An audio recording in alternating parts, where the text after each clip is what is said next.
Hello friends, welcome to Madurai to Malaysia cooking channel. இன்றைக்கி நம்ம சேனலில் கார இடியாப்பத்தை எப்படி வித்தியாசமான முறையில் அசத்தலான சுவையில் செய்ய போகிறோன்றதை பார்க்க போகிறோம். அதுக்கு முன்னாடி நம்ம சேனலை புதுசாக பார்க்குற யாராக இருந்தாலும் மறக்காமல் சப்ஸ்கிரைப் பண்ணிடுங்க. பக்கத்தில் இருக்க பெல் ஐக்கானை கிளிக் பண்ணிடுங்க. வாங்க வீடியோக்குள்ளே போகலாம். நம்ம இப்போ மாவு எடுத்து ரெடி பண்ணிக்கலாம். நான் இன்றைக்கி 3 கப் மாவு எடுத்திருக்கேன். தேவையான அளவு உப்பு சேர்த்துக்கலாம். நான் இந்த மாவு வீட்டிலே அரைச்சி வச்சுருக்கேன் மாவு, இடியாப்ப மாவு. நான் கடை மாவு எப்போயுமே யூஸ் பண்ண மாட்டேன். நல்லா கலந்து விட்டுக்கலாம் உப்பு சேர்த்துட்டு. நான் இன்றைக்கி கொதிக்கிற தண்ணி ஊற்றி தான் மாவு பிசைவேன். ஏன்னா கொதிக்கிற தண்ணி ஊற்றி மாவு பிசைச்சா தான் உங்களுக்கு இடியாப்பம் நல்லா புல புலன்னு வரும். நீங்கள் தண்ணி ஊற்றிட்டு நல்லா கிளறி விட்டுட்டு ஒரு 10 நிமிஷம் நீங்கள் ஆற விட்டுருங்க. அதுக்கப்புறம் நீங்கள் கையை வச்சு நல்லா பிசைஞ்சிக்கலாம்.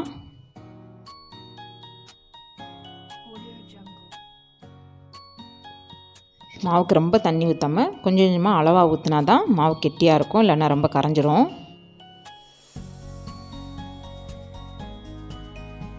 இந்த மாதிரி நல்லா எல்லா மாவையும் நல்லா கிளறி விட்டுருங்க.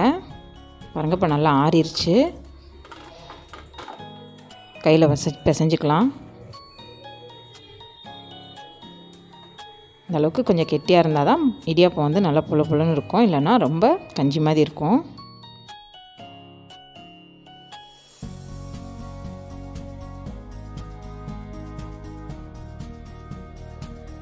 இப்போ நம்ம இடியாப்பத்தை புழிஞ்சு வேக விட்டுறலாம்.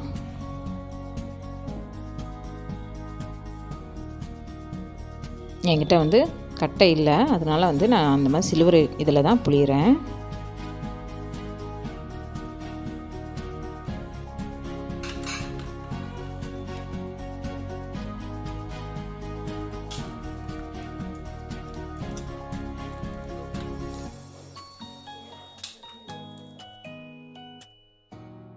இந்த இடியாப்பம் பார்த்திங்கன்னா குழந்தைங்களுக்கு ரொம்ப பிடிக்கும். ரொம்ப காரம் இருக்காது, அதே டைம் ரொம்ப டேஸ்ட்டாகவும் இருக்கும். நம்ம இப்போ இடியாப்பத்தை ஒரு 20 நிமிஷம் வேக விட்டுறலாம். இப்போ 20 நிமிஷம் ஆச்சு. பாருங்கள், இடியாப்பம் நல்லா வெந்துருச்சு. இதை நம்ம இப்போ ஆற விட்டுறலாம் நல்லா.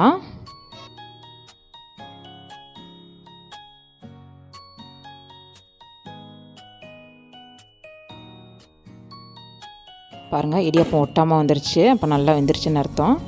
இப்போ இடியாப்பம் ஆறுற டயத்தில் நம்ம சாந்து ரெடி பண்ணிடலாம். நான் இப்போ 3 தக்காளி எடுத்திருக்கேன், கொஞ்சமாக இஞ்சி பூண்டு, 3 பச்சை மிளகா, மேலே புளியறதுக்கு ஒரு 1/2 லெமன். இப்போது இது எல்லாத்தையும் நான் மிக்சரில் சேர்த்துக்கிறேன். இது கூட 2 டேபிள் ஸ்பூன் தனி மிளகா பொடி, 1 டேபிள் ஸ்பூன் மஞ்சள் பொடி சேர்த்துக்கிறேன்.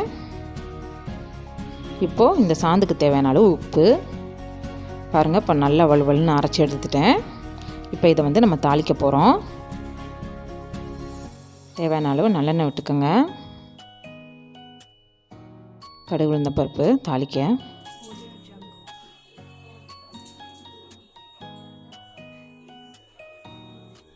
லைட்டாக பெருங்காயம் போட்டுக்கலாம்.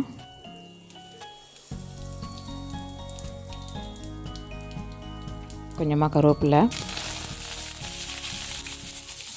எல்லாம் பொரிஞ்சிருச்சு. இப்போ இது கூட நம்ம அரைச்சி வச்சுருக்க பேஸ்ட்டை கலந்துக்கலாம்.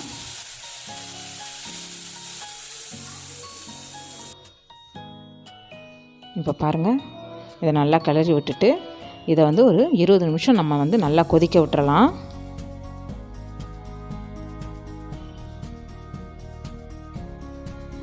பாருங்கள், இந்த மாதிரி நல்லா கொதிக்க விட்டுறலாம்.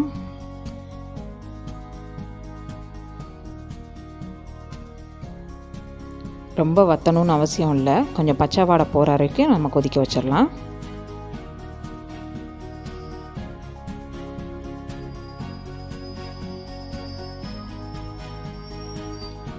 இப்போது மிளகா சாந்து நல்லா கொதிச்சிருச்சு. இடியாப்பமும் நல்லா ஆறிடுச்சு. இதை நீங்கள் இந்த மாதிரி நல்லா உதுத்து விட்டுக்கோங்க.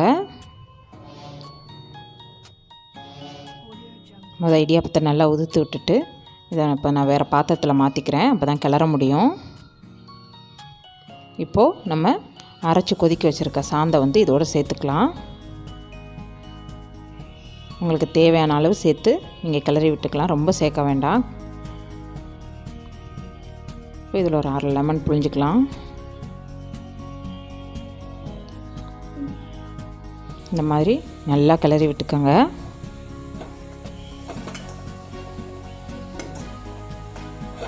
பாருங்கள், இந்த மாதிரி எல்லா இடியாப்பத்தையும் போட்டு நல்லா கிளறிட்டு சர்வ் பண்ணுங்கள். ரொம்ப அருமையாக இருக்கும், சுவை உண்மையிலே அசத்தலாக இருக்கும். அவ்வளோதான் ஃப்ரெண்ட்ஸ், ரொம்பவே ஈஸியாக குயிக்காக செய்யக்கூடிய இடியாப்ப ஃப்ரை ரொம்ப வித்தியாசமான முறையில் அசத்தலான சுவையில் எப்படி செய்கிறதுன்னு பார்த்துட்டாச்சு. இதை நீங்களும் வீட்டில் கண்டிப்பாக பண்ணி பாருங்கள். உங்களை அடுத்து நான் ஒரு சூப்பரான வீடியோவில் சந்திக்கிறேன். லைக் பண்ணுங்க, ஷேர் பண்ணுங்க, சப்ஸ்கிரைப் பண்ணுங்க, பெல் ஐகான் கிளிக் பண்ணுங்க. எங்க அம்மா சமையல வீட்டில் நீங்களும் செஞ்சு பாருங்க. எங்களுக்கு கமெண்ட் பண்ணுங்க. பாய்.